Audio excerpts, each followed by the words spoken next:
Parashat Vayetze, Genesis chapter 28, verse 10 to 32, verse 3. Chapter 28, verse 10. Then Jacob left Beersheba and went toward Haran. He happened upon a certain place and spent the night there, for the sun had set. So he took one of the stones from the place and put it by his head and lay down in that place. He dreamed. All of a sudden there was a stairway set up on the earth and its top reaching to the heavens, and behold, angels of God going up and down on it. Surprisingly, Adonai was standing on top of it, and he said, I am Adonai, the God of your father Abraham and the God of Isaac. The land on which you lie, I will give it to you and to your seed. Your seed will be as the dust of the land, and you will burst forth to the west and to the east and to the north and to the south. And in you all the families of the earth will be blessed, and in your seed. Behold, I am with you, and I will watch over you wherever you go, and I will bring you back to this land, for I will not forsake you until I have done what I promised you. Jacob woke up from his sleep and said, Undoubtedly, Adonai is in this place, and I was unaware. So he was afraid and said, How fearsome this place is! This is none other than the house of God. This must be the gate of heaven. Early in the morning Jacob got up and took the stone which he had placed by his head, and set it up as a memorial stone, and poured oil on top of it. He called the name of that place Bethel, though originally the city's name was Luz. Then Jacob made a vow, saying, If God will be with me and watch over me on this way that I am going, and provide me food to eat and clothes to wear, and I return in shalom to my father's house, then Adonai will be my God. So this stone which I set up as a memorial stone will become God's house, and of everything you provide me I will definitely give 1/10 of it to you. Chapter 29. Then Jacob lifted up his feet and went to the land of the peoples of the east. When he looked, suddenly there was a well in the field, and there were 3 herds of sheep resting by it. For from that well they would water the flocks. The stone on the mouth of the well was large. When all the herds gathered there, they would roll away the stone from the mouth of the well and water the flocks, and put the stone back to its place over the mouth of the well. Jacob said to them, My brothers, where are you from? We're from Haran, they said. So he said to them, Do you know Laban, Nahor's son? They said, We know. He said to them, Is he well? Well, they said, Look, here comes his daughter, Rachel, with the flock. He said, Since it's still the middle of the day, it's not time for the livestock to be gathered. Water the flock and let them go and graze. But they said, We can't, not until all the flocks are gathered, and the stone is rolled away from the mouth of the well. Then we water the flock.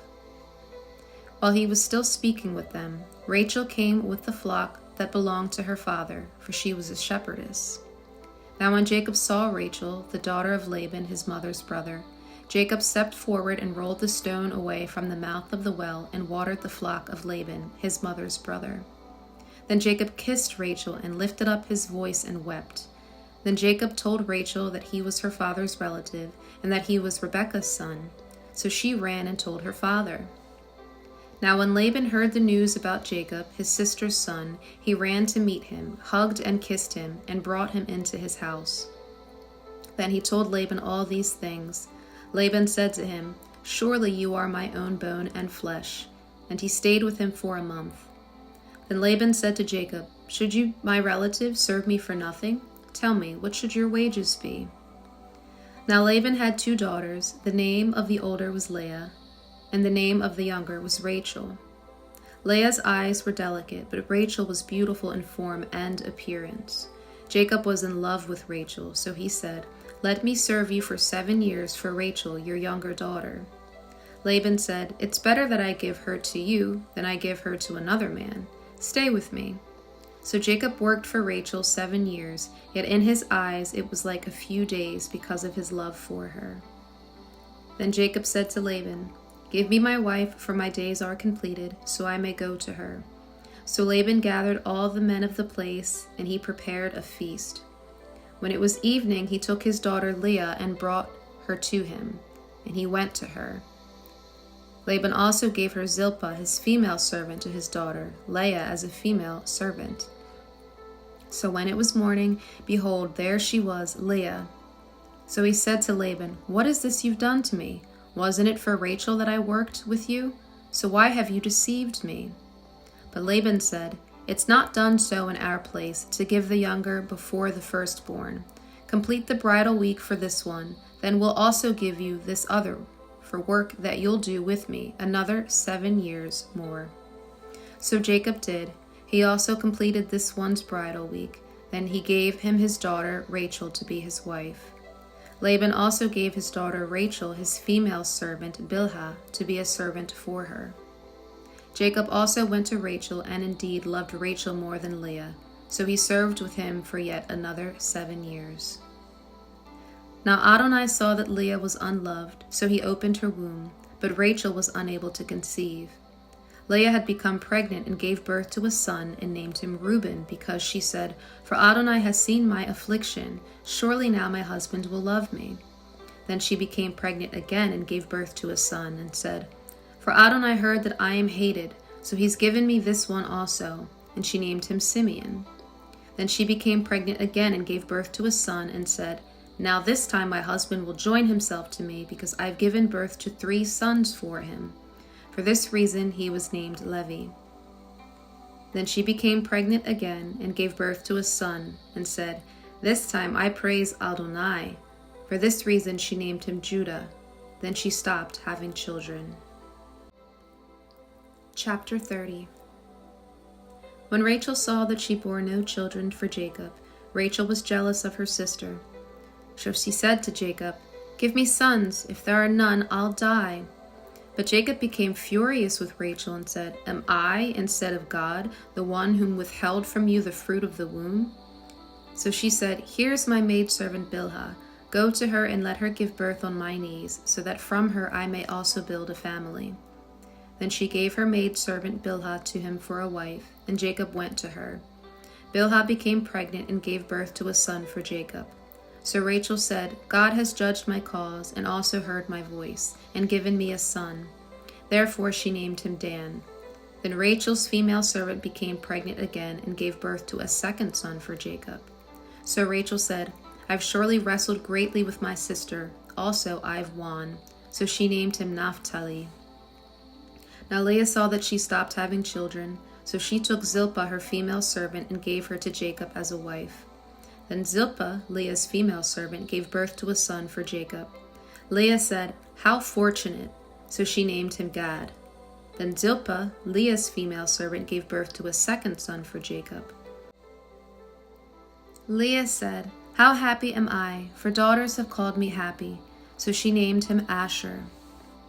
Now during the days of the wheat harvest, Reuben went and found mandrakes in the field, and he brought them to his mother Leah. Then Rachel said to Leah, "Please give me some of your son's mandrakes." But she said to her, "Wasn't it enough that you took my husband away? You'd also take away my son's mandrakes?" So Rachel said, "That being so, let him lie with you tonight in exchange for your son's mandrakes." So when Jacob came from the field in the evening, Leah went out to meet him, and she said, "You must come to me, for I have actually hired you with my son's mandrakes." So he lay with her that very night.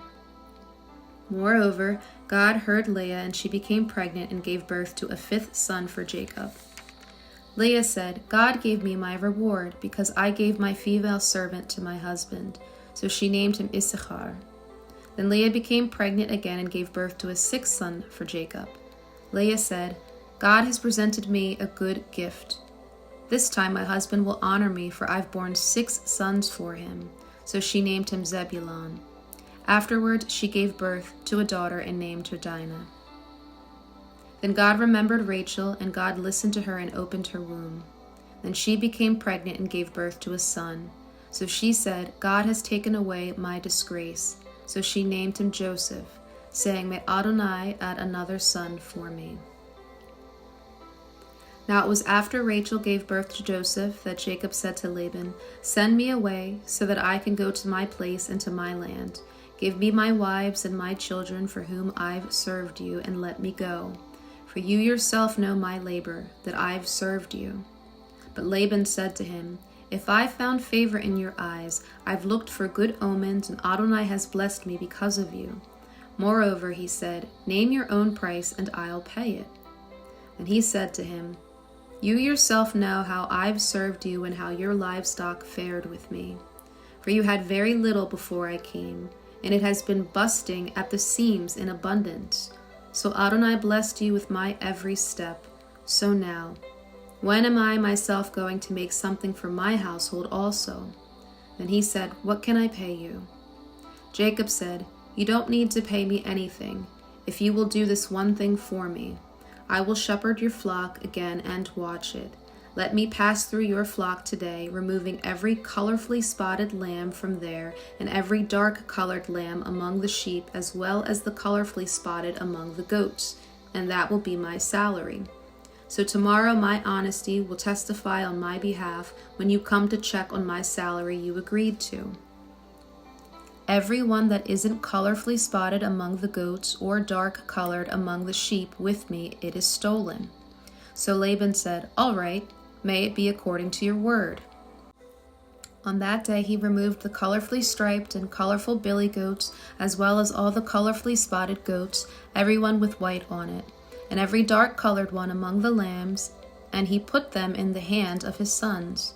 Then he put a 3 days' journey between them and Jacob, while Jacob was shepherding Laban's remaining flocks. But Jacob took fresh white poplar, almond, and plane tree branches, peeled away white stripped sections on them, exposing the white of the branches.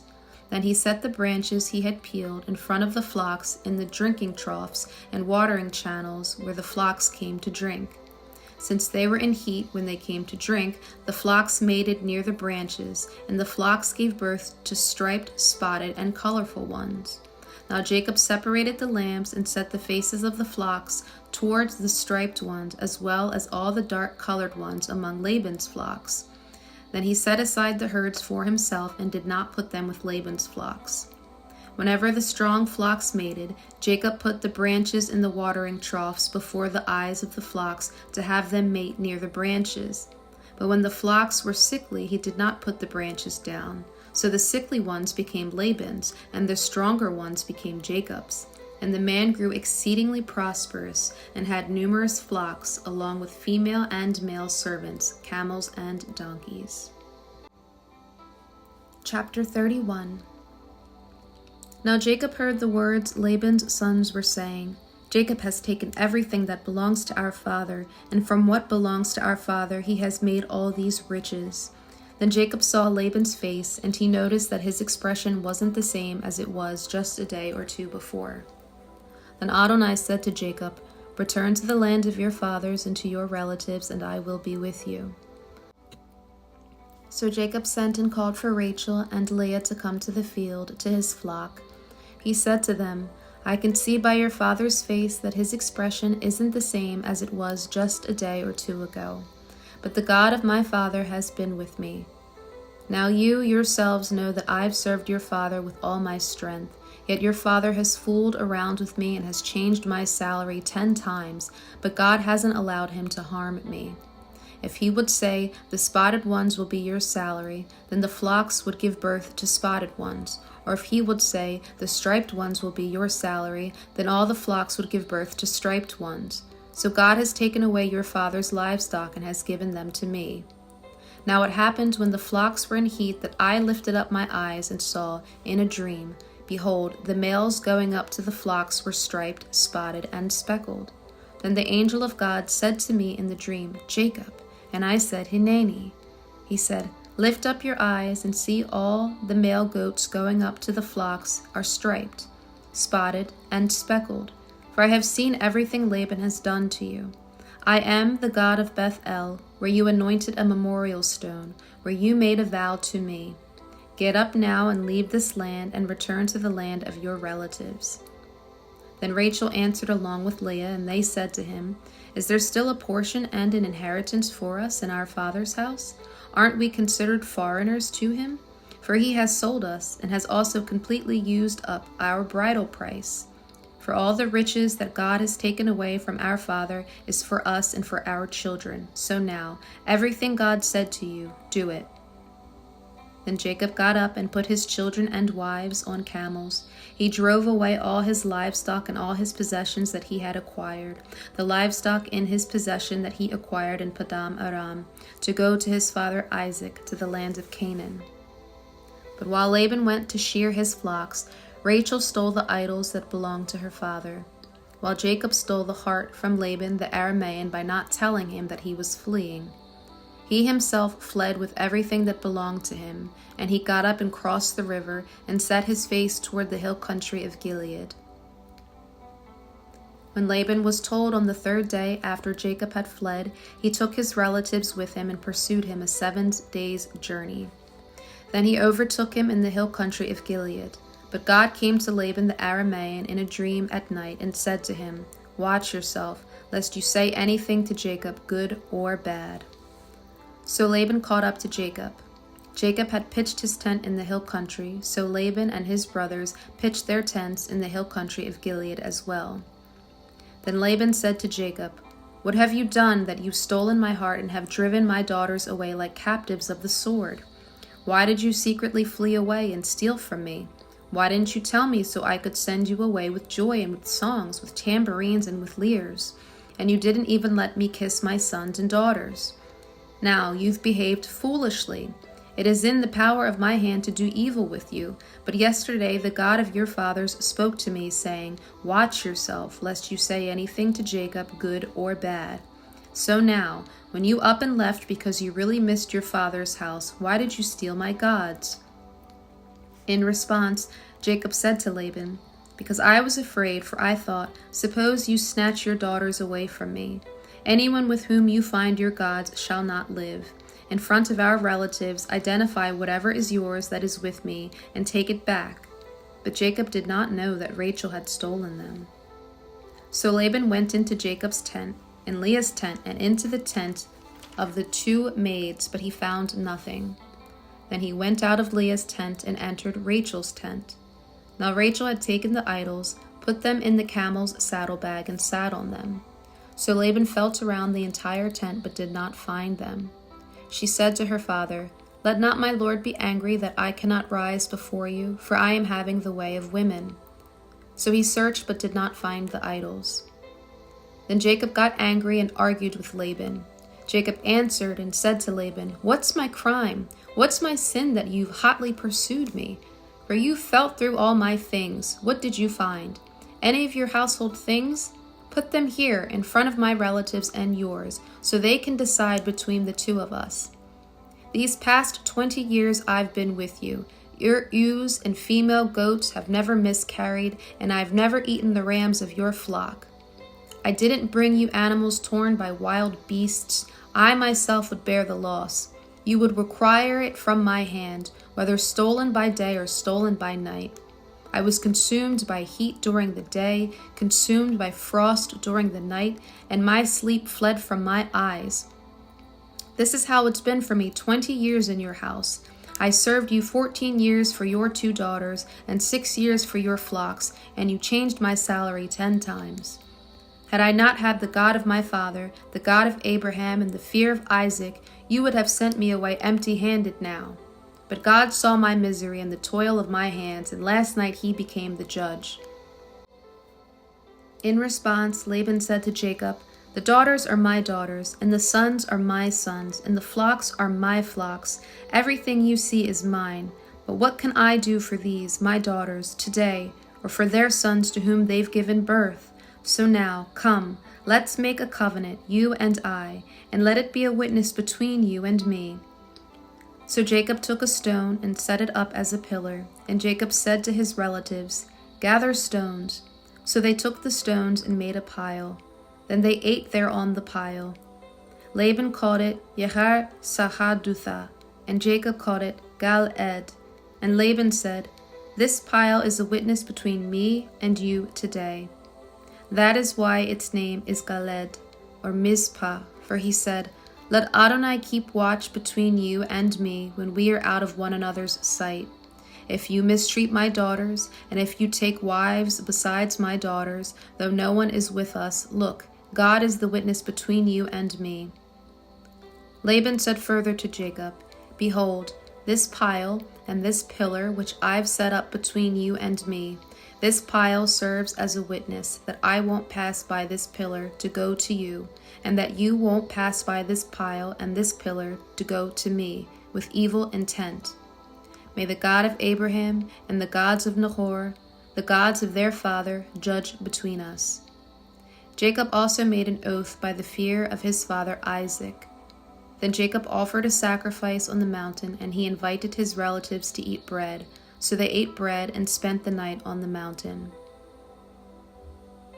Chapter 32. Early in the morning Laban got up, kissed his grandchildren and daughters, and blessed them. Then Laban left and returned to his place, while Jacob left on his way. The angels of God met him. Then Jacob said when he saw them, This is God's camp, and he named that place Mahanaim. Hosea chapter 11, verse 7 to chapter 14, verse 9. So my people are bent on turning from me.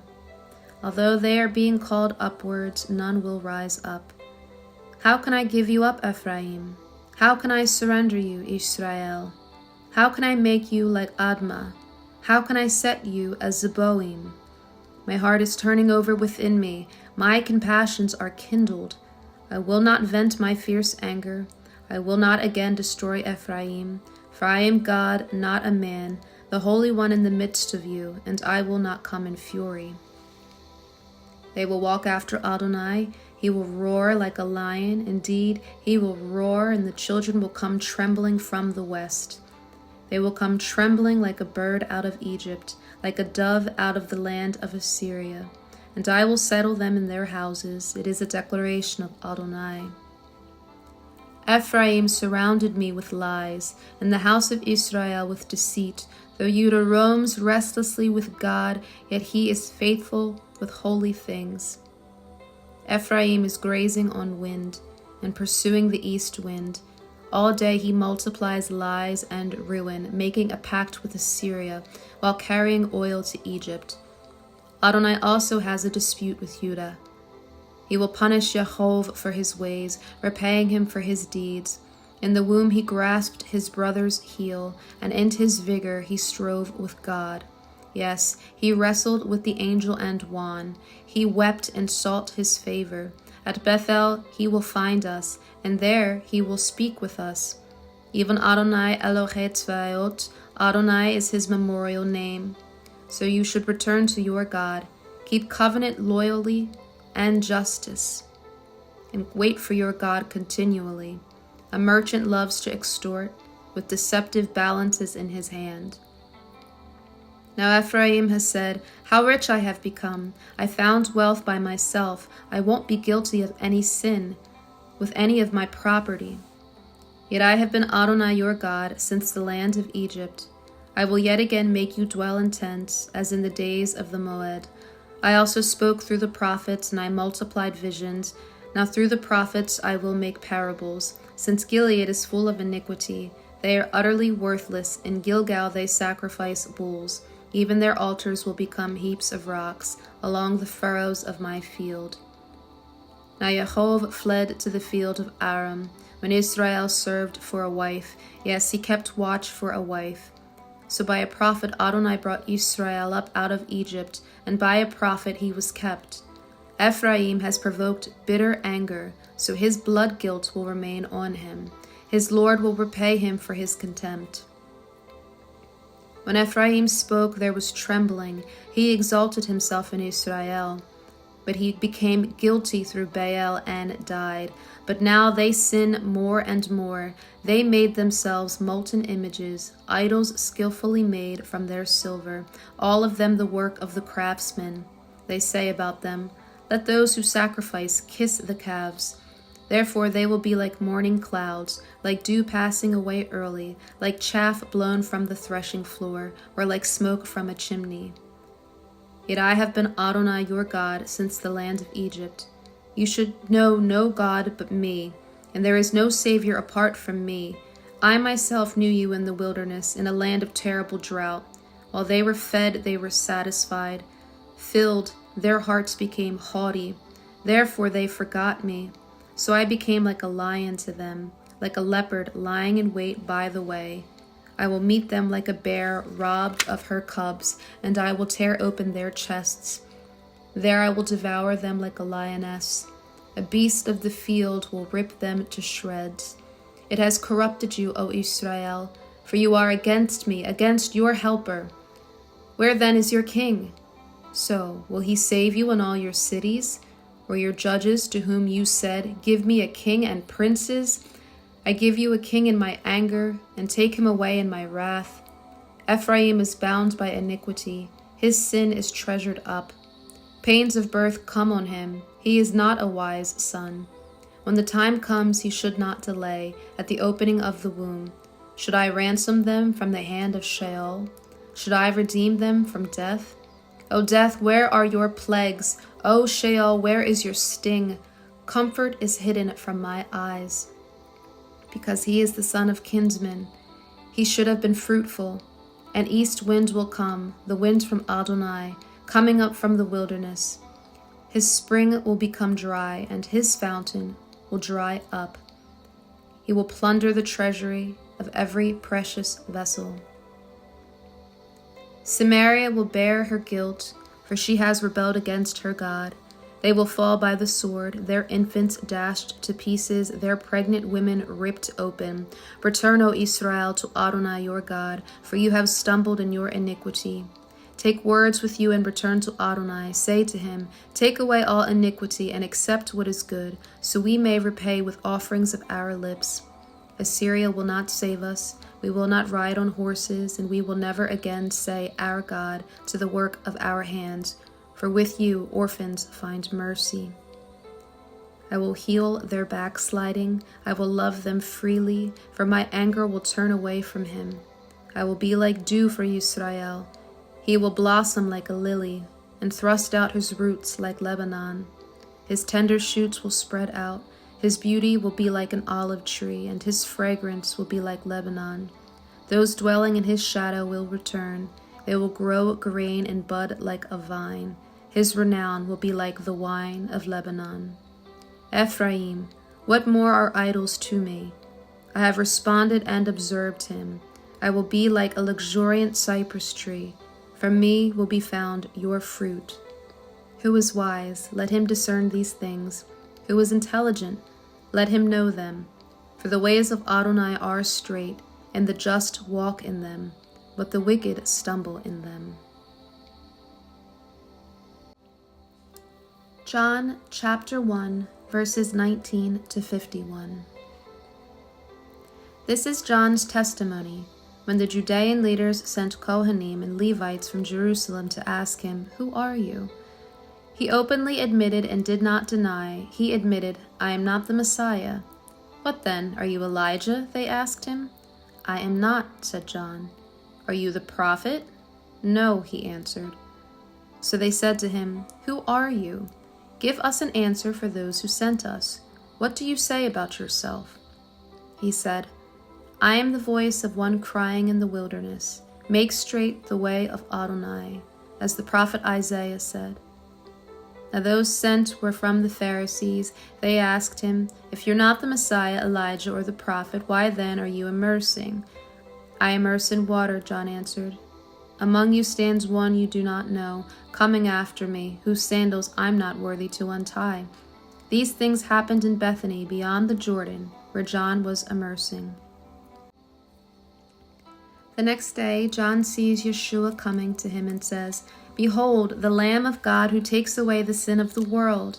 This is the one about whom I told you. He who comes after me is above me, because he was before me.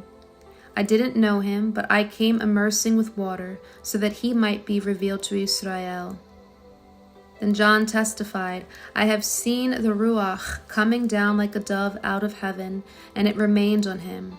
I did not know him, but the one who sent me to immerse in water said to me, the one on whom you see the Ruach coming down and remaining, this is the one who immerses in the Ruach HaKodesh. And I have seen and testified that this is Ben Elohim. Again, the next day, John was standing with 2 of his disciples and watched Yeshua walking by. He said, Behold, the Lamb of God. The 2 disciples heard him say this, and they followed Yeshua. Yeshua turned around and saw them following. He said to them, What are you looking for? They said to him, Rabbi, which is translated teacher. Where are you staying? Come and see, Yeshua tells them.